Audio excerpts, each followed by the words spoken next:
Hi everybody, welcome to the Guerin Report. We are in Sha Tin tonight and we've been in Hong Kong for the week. Emily Murphy is joining me. What have you made of the week? It's one of those things, Em, for people watching at home who haven't been here, it's unlike anything else in world racing.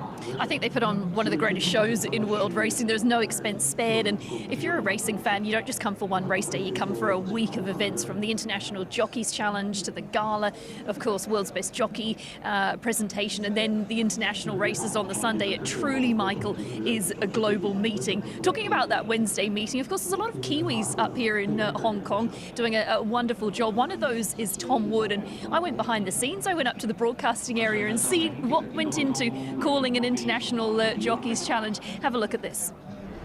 Tom, the first thing that I noticed is how far away from the finishing line we are. How do you sort of accommodate that? The big screen and the monitors certainly help Emily, but yeah, I think I've paced it out walking from the car. It's around about 30 metres, so it's always a bit of a strange feeling when they run past you and they've still got another 30 yards to go. So it does make it tricky, but yeah, the TV angles are so good here. The cameras are bang on the line, so you don't miss anything in that respect.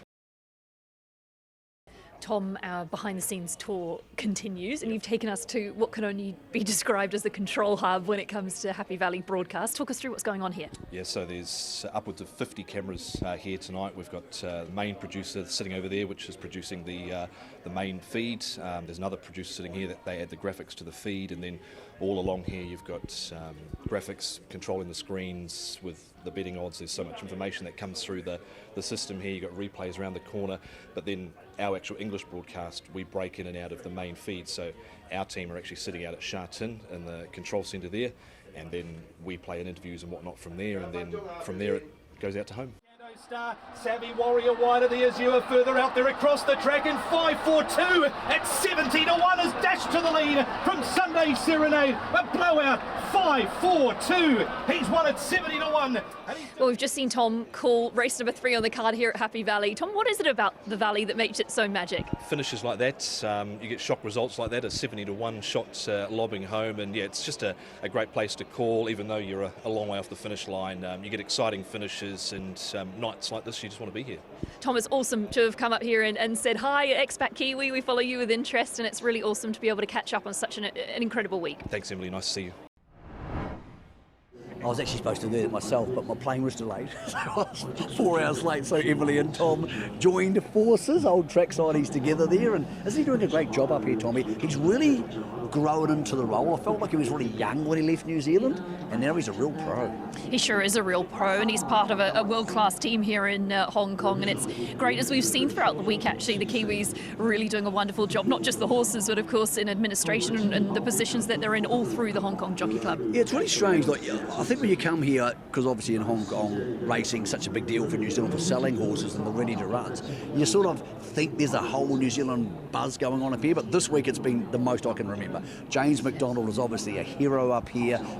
Ying Rising, who you'll see very shortly, is the hero alongside James's romantic warrior. And then you have that other layer of people like Danny Ralston at the club and you know, other people who are up here, including a guy we previewed, profiled on the Guerin Report last year. Remember last year we came up here and we spoke to Jamie Richards, and he was having a bloody tough time here. Like, it wasn't a great season for him last year, and he was really feeling things. This year, the season started a lot better. Let's hear from Jamie a year on from last year, and one more child on. Well, Jamie, a year on from when we last spoke to you on the Guerin Report, I believe the family has grown. A new baby in the life. That's pretty exciting. Yeah, it is. It's great. So Spencer's 2 in December, and I'm going to take him home for Christmas for the first time, which would be great. And little Ellie has arrived, so pigeon pair, and yeah, Ellie's 5 months old, I think. So yeah, all going well. Pulled stumps? Pulled stumps. No more. Let's talk about the start of the season. You made a conscious decision this year to have horses ready earlier, so the season started really well for you? Started well. Yeah, we hit the ground running. We changed stables, and I made a few other little changes as well. And had a new AT join the team, and that all went well. And we've just unfortunately had a bit of a flat spot at the moment, but that can happen in Hong Kong with the rating system, and you just sort of got to work your way through it and try and keep the horses in the stable. And It's a bit of a battle just right at this minute, but hopefully there's a bit of sunshine towards the end of January. Okay, you speak about changing stables, Jamie, so what does that actually mean? Because when I came to see you last year, you were way down the back of Sharton. Yeah, we went down to the Olympic stables, which is fine, and no real problem with that, but I just thought the way that things were going, I'd like to try, a few different things, and one of those options from the club was to come to what they call the topside stables, where the majority of the trainers are. So it's all going well. It's straightforward. We just need a couple of winners and get back on track. Okay, you had a really good horse to start the season called Bulb General. Now, he was rated the top 4-year-old in Hong Kong, which is a really important year for them, of course, with all the major 4-year-old races. But he went a miss? Yeah, he went a miss. He chipped a fetlock. It was sort of touch and go whether it needed to come out or not. But I just, after speaking with a few people that I look up to, they just said, give him time. If you keep pushing, you'll stuff him. And we took the conservative route. We took the chip out. Although it was only small, we've done a bit of work on his ligaments around his fetlock as well. He's a horse that's never had a great action, but I'm confident that with the rehab work that we've done and the surgery that we've done, that we can get him back on track. Because earlier in the season, he was clearly the best 4-year-old in town, but right now they're Little Paradise and Top Dragon and those sorts of horses starting to come out of the woodwork and put their hand up. But he'll be ready to race a little bit later on in the season. Okay, Karaka is coming up next month. It's the 100th yearling sale ever held in New Zealand. Coming home? The plan is to come home. Yep.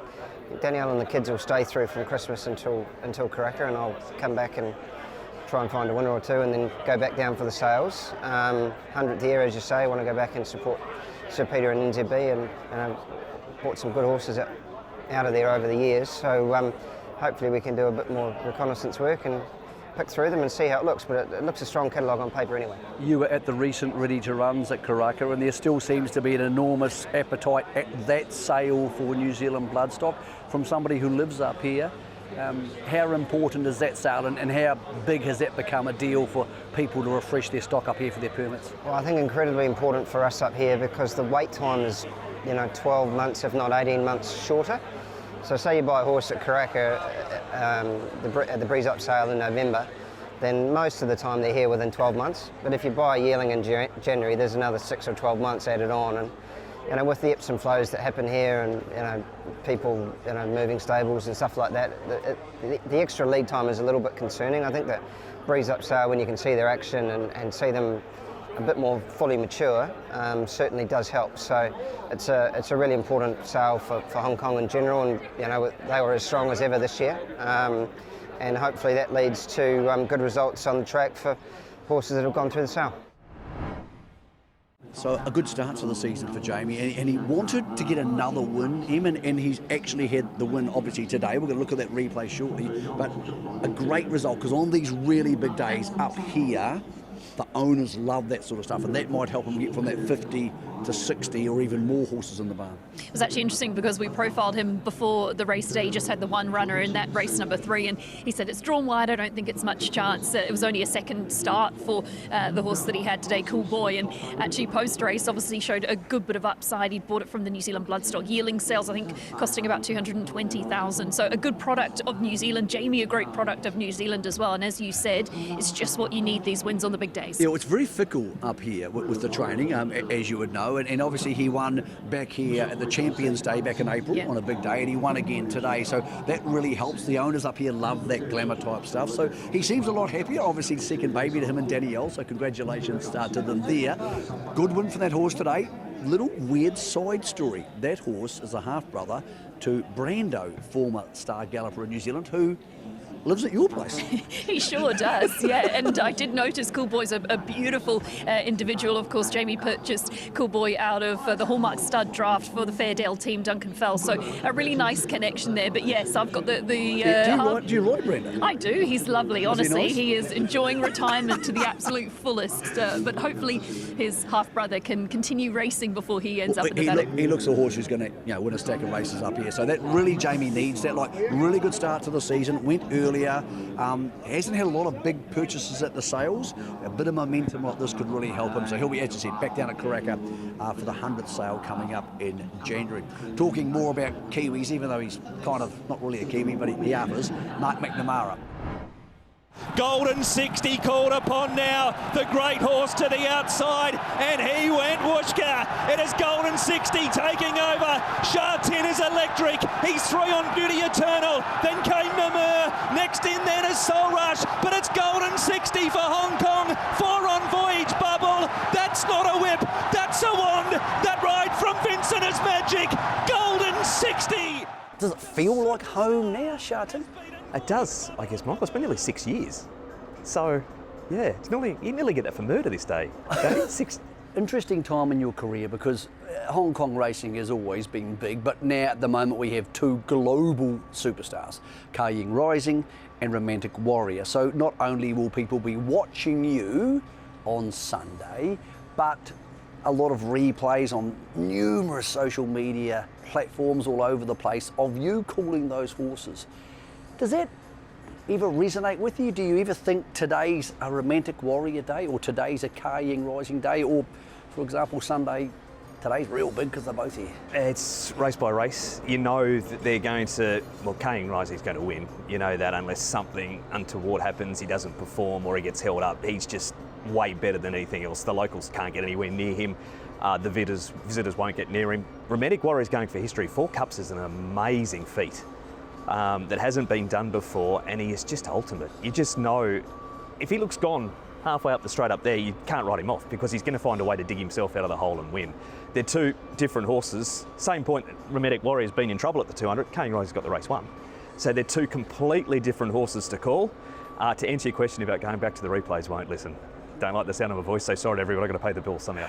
So tell me, with the Ying Rising, and we're heading into Sunday, the show will be coming out the back end of Sunday, and you expect him to win, do you give yourself the opportunity to think of something cool to say if he is going to win by 5, or is that not something you can do commentating, because that could almost stuff up the rest of the commentary? Bit of both. There'll be something there. Haven't got anything at the moment, so I can't give you an exclusive. So when do you think of that sort of stuff? When you're driving the car, or when does it happen? Could be any time. It could be middle of the night if I wake up all of a sudden. It could be out walking. It could be on a train. It could be anywhere. You know I'm a weird, very strange little man, Michael. Did you run it past anybody? Do you say, does this sound cool? Occasionally. Girlfriend, I run it past her every now and then. She usually says, yeah, it says straight yes or no. There's no grey area. It's, yeah, that a sounds lot of girlfriends good. are like that. Or you cannot say that or you're getting sacked. Yeah. Helios Express runs on, but it's Ying Rising. He does it with the grace and poise of another great sprinter. He's the Usain Bolt of the equine world. What about Romantic Warrior? Because I know Ying Rising has that wow factor, but there's almost a deep love for Romantic Warrior, not only because he went to the Cox Plate and of course he's an international traveller, but because he is that warrior. Yeah. Is it different calling him from calling the big boy? The big boy is easy. It's just controlling the nerves and getting the moment right with Ying Rising. He's just got the race won. It's just straightforward call as you see it. Romantic Warrior, he's had some great battles. He had some great battles with Golden 60, so he's an exciting horse to call. Don't get as nervous as I used to calling Golden 60, because it was during COVID, it was still early on. The nerves will still be there, but you just know if he gets beat, he's going to go down swinging, and he doesn't get beat very often.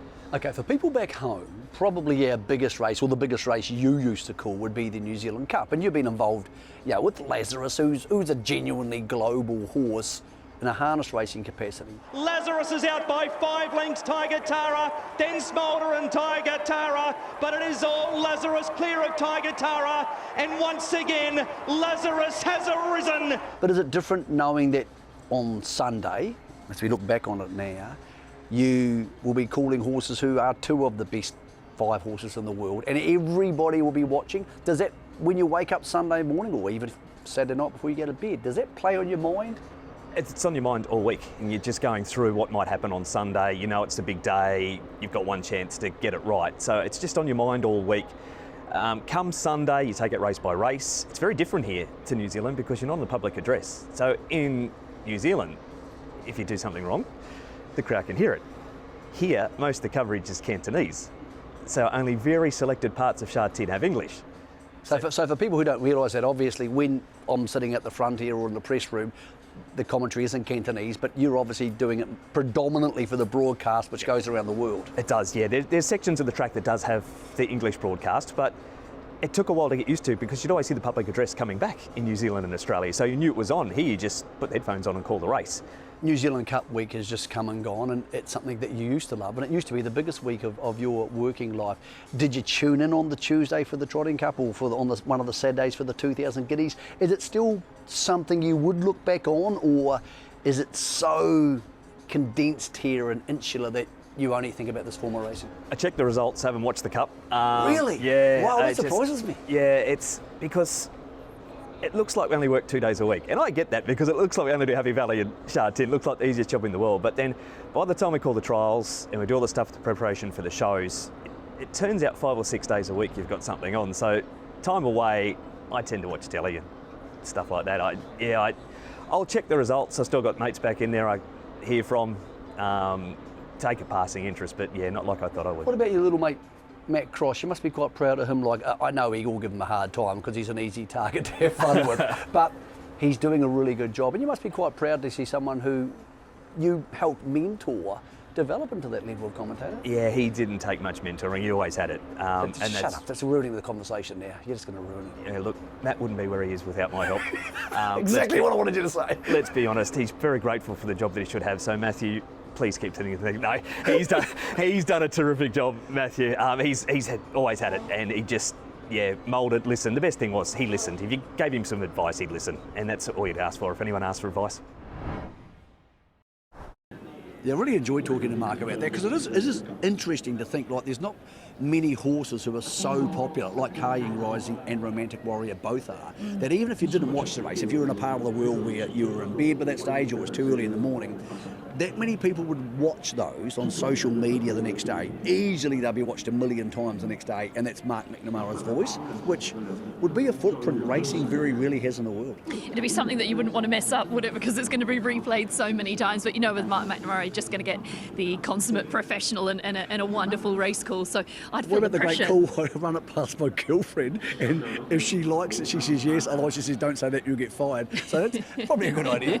Let's go to some of those calls now. So obviously, we were here as New Zealanders to see the two big dogs. One of them, Ying Rising, who's one of ours who now lives here, and the other one's Romantic Warrior because James McDonald is on him all the time. So, world's best sprinter, Ying Rising. Amazing you caught up this week with Fraser Allred, who bred the horse. That must have been very cool because it's such an unbelievable fairy tale to think anybody living in New Zealand could breed this horse, let alone Fraser, who doesn't breed that many horses. And it was so funny because his kids called the Ying Rising Rocket. That was from day one. That was before we knew that he was going to be a global superstar. But a big thank you to David Hayes for the access that he gave us, because obviously we got to go down to the stables and properly reunite Fraser and Rocket. And the minute we walked into the yard, he said, there he is, that's him there. And he was just walking around with no identification on. So Fraser truly knows his horses. And for him and Darren, it's been a really big week. They've never seen Ying Rising racing, so a huge first, and it was awesome to see them in the winning photo. That was really special. They picked the right week to come. Here's Ying Rising in the Hong Kong Spirit. We'll get to all the races over the next 5 or so minutes, but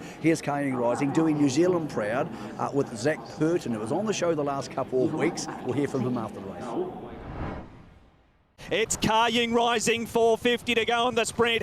Zach brings him 3 off the rail, and he has them all chasing. 3 lengths over Fast Network, Win Carnelian, then came Helios Express. It's Ying Rising, the crowd lifts, 2:50 to go. He's 3 lengths on Fast Network, and then came Helios Express. This is what we came to see. 16 in a row, the world's best sprinter. He is just unbeatable. Ying Rising has won the Longines Hong Kong Sprint for Fun. What a horse, what a win. Yeah, it felt good. I bet it did. Talk me through it briefly. Listen, we didn't really have a fixed plan other than to be positive. And I was surprised I led, but I was always going to be happy to lead anyway. Fence obviously no good, so I had to get off it. But geez, when I looked at the big screen, I was a long way in front. It was fully what you expected though today, wasn't it? I mean, I know it's hard to get too excited and too overboard prior to the event, but that was what we all came to see. That's what everyone wanted, you know. Obviously after last year, we're a bit flat, but this year I think we showed everyone what he can do. He's such a great horse. I'm really happy he's got David Hayes and Zach Purden because they're so good with the media and disseminating information on the horse. Whether it was after the average trial in Sydney, after a big day like today, they befit the horse and they help make him even bigger. Yeah, they sure do. They're just so accessible, aren't they? It's great for the public to be involved because they get such good access to them, and the management of these great horses is so important, and I think there's nobody better than David to do that. And obviously, Zach is just so cool, calm and collected under pressure. He thrives in this type of environment. So really enjoying Ying Rising's journey. He came off the rail there. So the inside of the track, just talking to some of the trainers, they said in the colder weather, because it's been quite cold here today, the inside grass can be a bit off. Okay. So Zach steered him to the middle of the track, and I haven't seen this very often in the last 10 years, but it reminded me of Black Caviar. They're very different looking horses, obviously, but just the way he just eased away from them at the 400, I was like, wow, I haven't seen that since Black Caviar. It's pretty remarkable, and it's kind of hard to imagine a horse, not that we know all the horses on it, who could beat him over twice. Yeah, well, based off what he did in the Everest, I think that was sort of the ceiling of the deal in terms of his international recognition. But as you said, he just does it so effortlessly. Today was like an exhibition gallop. He accelerates away and just proven how tractable he is and how he thrives off racing. So there's a lot of positives when it comes to him. And power down over the last 100. Yeah. So he won 7.7. The record's at 7.2. So he wasn't really extended. But he'll probably go up to 1400 next time. But already they're talking about the Everest after the next couple of races. He'll race here in April again. He'll go to Chongfa, which is on mainland China, and he has his break there, and that's a really big help. David Hayes saying really big help to let him be a horse, eat some grass, enjoy himself, and we want to do that to keep him coming back for a couple of years. So wonderful New Zealand bred product. Another New Zealand bred product is J-Mac, and I'll be honest, I know James pretty well. I think he's had a tough year. He's won so many races and travelled so much. I saw him at track work on Thursday, and I get the feeling he's tired. He needs a break, and he said to me, all that matters to me is the Cup. Romantic Warrior had won 3 Hong Kong Cups. Not many horses win the same Group 1 4 times. Check this out. There's blue and white appearing, and that blue and white is Romantic Warrior. He moved up to take the lead off Guerin. Cheng Cheng Glory's on the inside, then Straight Aaron and Bellagio Opera. 2:20 to go. It's Romantic Warrior, 3 in front of Bellagio Opera. Cheng Cheng Glory, the leader though, is Romantic Warrior. He's 3 in front, Bellagio Opera. It's history, it's Cup number 4. The Warrior, in name, Warrior in nature. Romantic Warrior beat home Bellagio Opera and Kissy Sana. He's so special. He is so special, mate. He is, isn't he? So special. Just a warrior by name, warrior by nature. He's just, I don't know, he's just a freak. Do you know what, James? I don't know what to say. Honestly, he's just, I don't know. Do you know what, James? Sometimes less is more. Enjoy the moment. I just love him. I love him. He's a remarkable horse. I'm not sure James had to do too much right there, Ian, but he got it absolutely perfect. And remarkable to think now, he's won 4 Hong Kong Cups. And it's really hard to imagine he won't win 5 if he's still a functioning racehorse this time next year. You just can't fault him, can you? Warrior by name, warrior by nature. I said it on the coverage today. Obviously, he just has that tenacity to win. He's businesslike, he's professional, he knows where the finish line is. It's just a great combination with James. And I was talking to James earlier in the week, the dances that he's taken, the connections to globally has just been incredible. And he goes, for James, obviously, in the top spot of horses of his career to date. So that is a huge accolade when you consider some of the superstars that he's been able to ride, and just such a special bond between 2 of them. And that World Jockey Award, well, James credited it to the horses he's ridden, and in particular, as he said, the king of them all, Romantic Warrior. And when you think he obviously was second in the Saudi Cup, then had a bone chip taken out of his leg, then came back and won twice over 2,000 metres, incredibly rare training feat. So he is an all-timer, there's no doubts about that. They weren't the only stars on show here, obviously 2 other international races, and for all those greatness of the horses and the jockeys we just spoke about, in the Vase, Andre Fabre won the 4th Vase of his career, which is pretty remarkable considering he doesn't even live in Hong Kong and he only comes here usually one day a year. The 4th Vase for Andre Fabre in the week he turned 80. Let's go back to the first of the Group 1s. Here's the Hong Kong Vase. Los Angeles going a race. Sosi next from Giavolotto and Al Riffa. Urban Chic gone. Sosi leads. Goliath comes through. Los Angeles dropped off. Giavolotto, Al Riffa. 4 horses can win the Vase. It's Sosi a length in front. Giavolotto and Al Riffa. Still Sosi. 3/4. Giavolotto. It's 2023 all over again. It's Fabre and Guerin. Sosi beat home Giavolotto and either Goliath or Al Riffa. Beautiful ride, and Sosi is by Sea the Star, so he was third in the Arc, so that's really serious form. It was a good Arc this year too, so hell of a horse, and he got him out Maxine going at the right time because they dawdled early, pulled out of the 1-1, got to 3 wide, and gave him a chance to get away from them once they all sprinted. He was tough, wasn't he, when he got to the front, because there was challenges, and one of those challenges was, of course, last year's winner, which was Giavolotto. So full credit to Sosi, but even able to do that. That Arc form really stacked up. Obviously, Giavolotto came through there as well. So credit to Andre Fabre, as you mentioned, certainly Remarkable training. Man. Yeah. Remarkable man. He's an incredible guy, 80 years old this week, and he looks about 60. French. Let's go back to the mile. So obviously Voyage Bubble was a great miler. Bizarrely, last year James McDonald rode him in the Hong Kong Mile. This year, his arch rival, I think it's a bit of a friendly rivalry. Sometimes I think it's built up a little bit in the media, even though it's not entirely true, because you see them knocking around together sometimes in Hong Kong.